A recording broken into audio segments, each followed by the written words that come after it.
Hi అండి, నమస్తే. నేను మీ లక్ష్మి. ఈరోజు వీడియోలో అందరికీ ఎంతో ఇష్టమైన నోట్లో వేస్తే కరిగిపోయే స్వీట్ రెసిపీ బందర్ హల్వా చాలా ఈజీగా ప్రిపేర్ చేసుకోవచ్చండి. ఈ వీడియోని మీరు స్కిప్ చేయకుండా చూడండి. చాలా చిన్న వీడియో ప్రిపేర్ చేస్తాను. అంతేకాకుండా ఈ వీడియోలో మనం గోధుమ పిండి వాడి ఈ బందర్ హల్వాని ప్రిపేర్ చేసుకుంటున్నాం. మరి వీడియోలోకి వెళ్ళిపోతామా? ఇక్కడ నేను ఒక కప్పు అంటే పావు కేజీ గోధుమ పిండి తీసుకున్నాను. ఈ గోధుమ పిండిని నార్మల్గా మనం చపాతీ పిండి ఎలా కలుపుకుంటామో అలా కలుపుకోవాలి.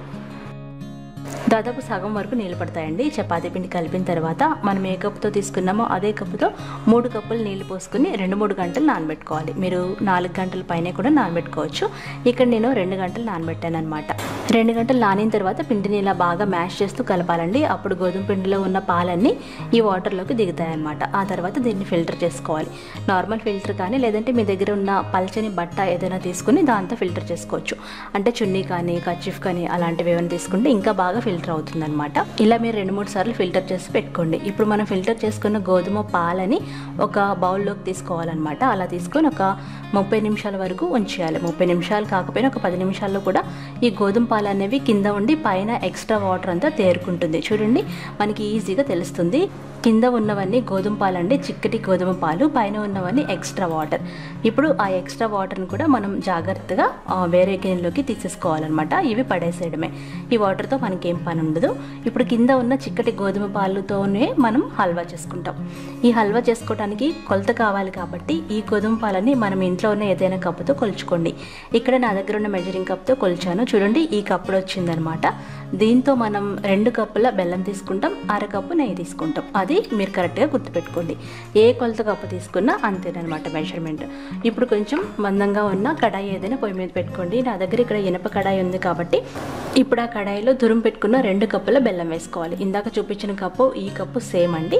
మనం తురుముకున్న బెల్లం వేసుకోవాలి. ఇక్కడ నేను ఆర్గానిక్ బెల్లం వేస్తున్నాను, అందుకని కలర్ ఇలా మంచి చాక్లెట్ కలర్లో ఉందన్నమాట.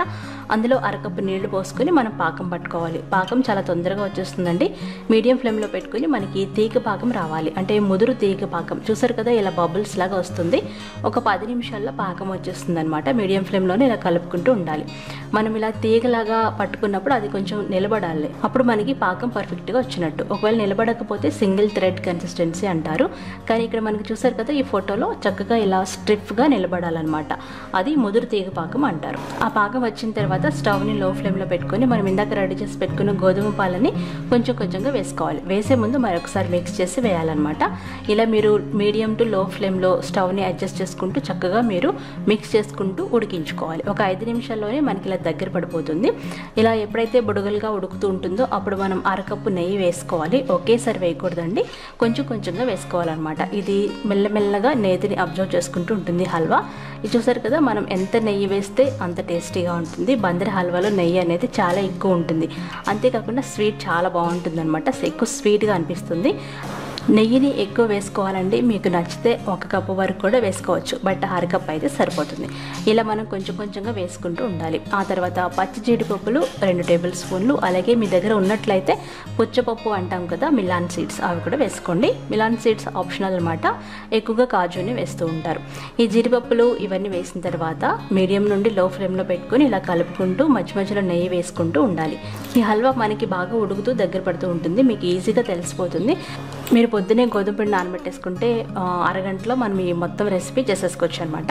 ఇలా కుతుకుతామని ఉడుకుతూ ఉంటుందండి. కలుపుకుంటూనే ఉండాలి, లేదంటే అడుగంటుతుంది అనమాట. అందుకని నేను ఇక్కడ ఇనప కడాయి తీసుకున్నాను. దీని బదులు మీరు నాన్ స్టిక్ ప్యాన్ కూడా వాడుకోవచ్చు. ఇప్పుడు అందులో 1 టీ స్పూన్ యాలక్కాయల పొడి వేసుకోండి. యాలక్కాయల పొడి వేసేసి మళ్ళీ మనం లో ఫ్లేమ్లో బాగా దగ్గర పడేంత వరకు ఉడికించుకోవాలి. మీరు ముక్కలుగా కట్ చేయాలనుకుంటే మరి కాసేపు బాగా దగ్గర పడి అటు ఇటు జెల్లీలాగా ఫామ్ అయ్యేంత వరకు కుక్ చేసుకోవాలి. కానీ నేనైతే అలా చేయట్లేదు అనమాట. మాకు నార్మల్గా స్పూన్తో తినడమే ఇష్టం కాబట్టి ఆ కన్సిస్టెన్సీ వరకే నేను కుక్ చేస్తున్నాను. జస్ట్ ఒక 5 to 10 మినిట్స్లో అయిపోతుందండి. మీరు టైం కూడా చెక్ చేసుకోవచ్చు. ఎప్పుడైతే ఈ దగ్గర పడడం స్టార్ట్ అయిందో అప్పుడు మీరు ఎక్కడికి వెళ్ళకుండా దగ్గరే ఉండి ఇలా కలుపుకుంటూనే ఉండాలి. అప్పుడు మనకి హల్వా అనేది పర్ఫెక్ట్గా రెడీ అవుతుంది. చూసారు కదా, ఇలా జారుతూ ఉండాలన్నమాట. మనకి ఇలా మంచిగా జెల్లీ ఫామ్లో రావాలి. మీరు కట్ చేయాలనుకుంటే మరి కాసేపు ఉడికించుకోవాలి. ఇక్కడ నాకు 6 to 7 మినిట్స్ పట్టిందండి. అప్పుడు నాకు ఈ కన్సిస్టెన్సీ వచ్చింది. ఇలా చక్కగా జారుడు కన్సిస్టెన్సీ వచ్చిన తర్వాత స్టవ్ ఆఫ్ చేసేసుకోవాలి. నెయ్యి రాసి పెట్టుకొని గిన్నెలోకి తీసి పక్కన పెట్టుకోండి. చల్లారిన తర్వాత సర్వ్ చేసుకోవడమే. చెప్పాను కదా, మీకు కట్ చేసుకునేలాగా రావాలి హల్వా అనుకుంటే మరి కాసేపు ఉడికించుకోండి. ఒక 10 నిమిషాలు ఉడికించుకోవాలి. అంతేనండి, సూపర్ టేస్టీగా ఉండే బందర్ హల్వా పక్కా కొలతలతో మీకు ప్రజెంట్ చేశాను. మీరు తప్పకుండా ట్రై చేసి నాకు ఫీడ్బ్యాక్ పంపించండి. ఈ వీడియో మీకు నచ్చితే లైక్ చేయండి, షేర్ చేయండి, కామెంట్ చేయండి, సబ్స్క్రైబ్ చేసి బెల్ బటన్ ఆన్ చేసి పెట్టుకోండి. బాయ్.